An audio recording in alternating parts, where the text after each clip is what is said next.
tasked with redesigning a product that utilizes a motor in some way, I was immediately drawn to rethink the potter's wheel.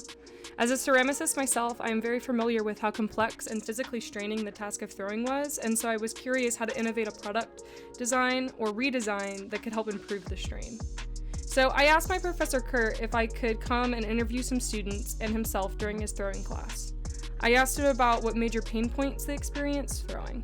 Here are some of their answers. I feel like I definitely would like the wheel to come up to be taller. I mean, for me, the difficulty in learning has just been centering the clay. I don't know what it is, but I struggle a lot with it. It's like wanting more space. You're hunched over like that for a long time. Some people, their backs are so bad they stand up, throw it. They put the wheel up on a table. It's hard to control how fast the wheel is always spinning.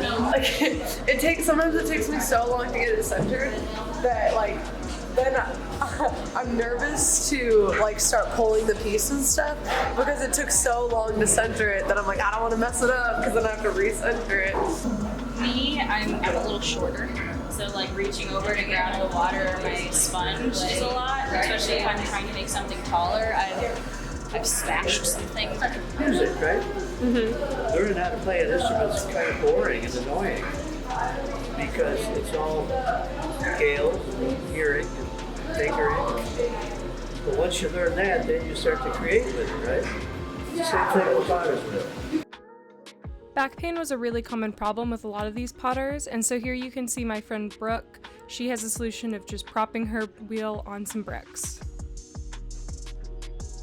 So at first I went to learn about how the motor and different controls worked by trying to take apart this kid's wheel you can see us playing with, but pretty quickly found out that that wasn't going to work.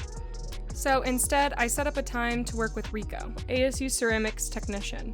He was kind enough to open up one of the wheels and show me how it worked, pointing out how much empty space is inside of the wheel and his particular frustrations with the maintenance of the pedal because of its lack of water resistance.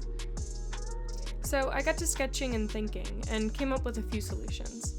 Firstly, it had to become height adjustable so that it accommodate use both sitting and standing, which should help with the dreaded potter's back, as well as be adjustable for different people's heights. Secondly, I wanted to add movable space on the tower or base of the wheel. Adding a swinging table on the side felt like the right solution. A few people I interviewed mentioned a lack of speed control, and so I added in the option to control the speed through a knee pedal, like those on older sewing machines. Then I got to thinking, if I was to create a hyper-modern and futuristic wheel, what could I do differently or new? That's when the idea of a type of screen on the wheel head that could provide with instant user feedback on the centeredness of the piece came into mind. And if I was creating a wheel with futuristic technology, why not make the foot pedal wireless as well? So there you have it, my final design solution. I found this to be a really fun project conceptually because I got the chance to modernize the potter's wheel, which is something that's been around since 6000 BC.